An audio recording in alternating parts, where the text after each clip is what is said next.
So I was sitting here in my office and I listened to a podcast with Tim Ferriss and earlier, and there was a coach on there with him, and they were talking about um, kind of some of the ways that people sabotage themselves, and it wasn't. I don't think they were meaning to have that conversation, but that's where it went, and it was interesting because the guy was talking about a tattoo that he had, and he's a coach, and he was a prominent financial investor.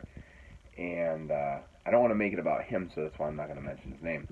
But anyways, it reminded me of What About Bob, the movie, and then that got me into like thinking, because I'm always thinking about how it relates to like our athletes and stuff and people that we're working with, and then it got me thinking about the uh, the times when we have great opportunities and we don't always capture them because we're busy kind of creating turmoil around ourselves, that self-sabotage. And it reminded me that what often ends up happening is we forget that a lot of times there's still kind of the kid in us, so to speak, and then it doesn't really matter what age it is, that you're wondering, if this all goes well and I succeed, well, everybody will love me, right?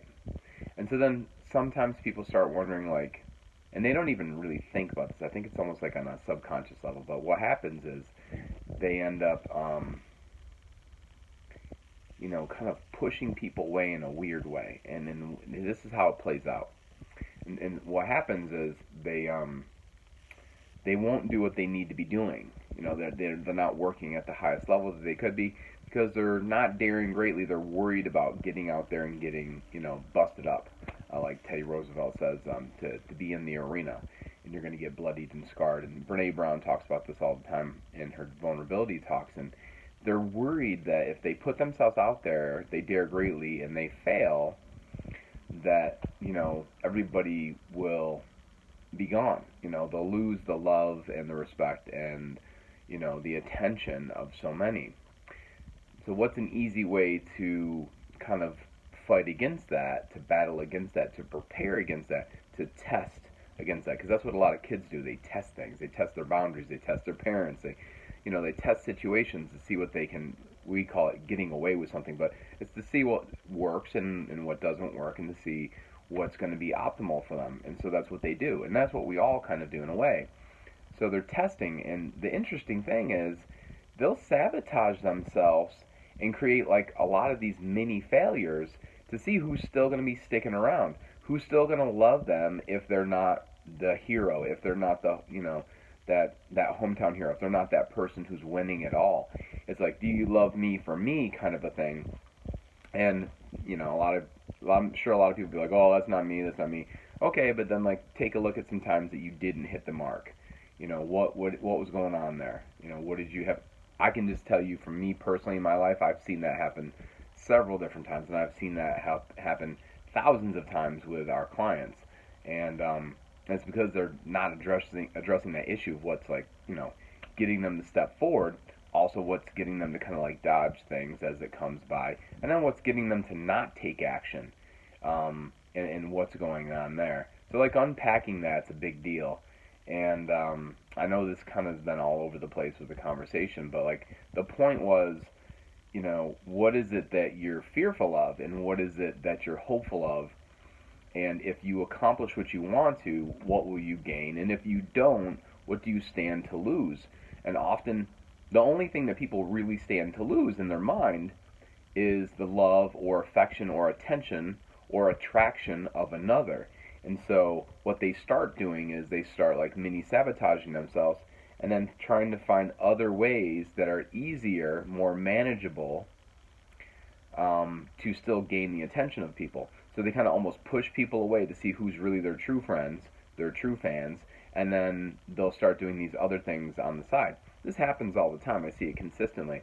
And then they find other ways that are easier for them to feel good about themselves. There's nothing wrong with that. But there's also nothing wrong with going out there and getting in the arena and kind of getting the crap kicked out of you and understanding that whoever was really there before will be really there at the end. And even if it looks like nobody's really there, there's always somebody there. And we're all connected anyway, so we're all there in that together. So if you have somebody in your life that, if you're a coach or a teacher or a trainer that's not really daring greatly, it's oftentimes because they're worried that if they fail, nobody will be there. And if they fail before they really get to that big grand finale, it won't be as brutal. It won't be as, as tough to swallow, tough to deal with. And so if they don't put, go all in on their chips, they won't lose it all. But the thing is, and it's just like from Two for the Money, is, and we're that quote, we're all lemons. We all want to see what we can survive. So we might sabotage something in the beginning to see if we can survive it. And then we might sabotage it a little bit more later to see if we can survive that. Because then when we get to the big grand finale, and there's never really one grand finale, there's a series of them, but we get to the grand finale where really all the chips are on the line. If we fail in that situation, we already survived all those other mini failures before that. And so we know that we're tough enough at that point. But you can also do that without sabotaging yourself. And I think that's the important lesson to learn is we don't need to be lemons. We don't need to intentionally put ourselves at risk for losing it all. We can go into any situation knowing we can survive anything because we're going to never give up. We're going to keep on pushing forward. We're going to be standing at the end of the day, even if we've fallen a million times. So keep that in mind, and I'm not saying that to be like they're, encouraging people, but also understand like we're not sure really always where somebody's head's at, where their heart's at, where their emotions are. And so checking in with them, it's a good thing to be aware of, is that like, hey, listen, maybe they are kind of sabotaging themselves a little bit just to see who's really there for them.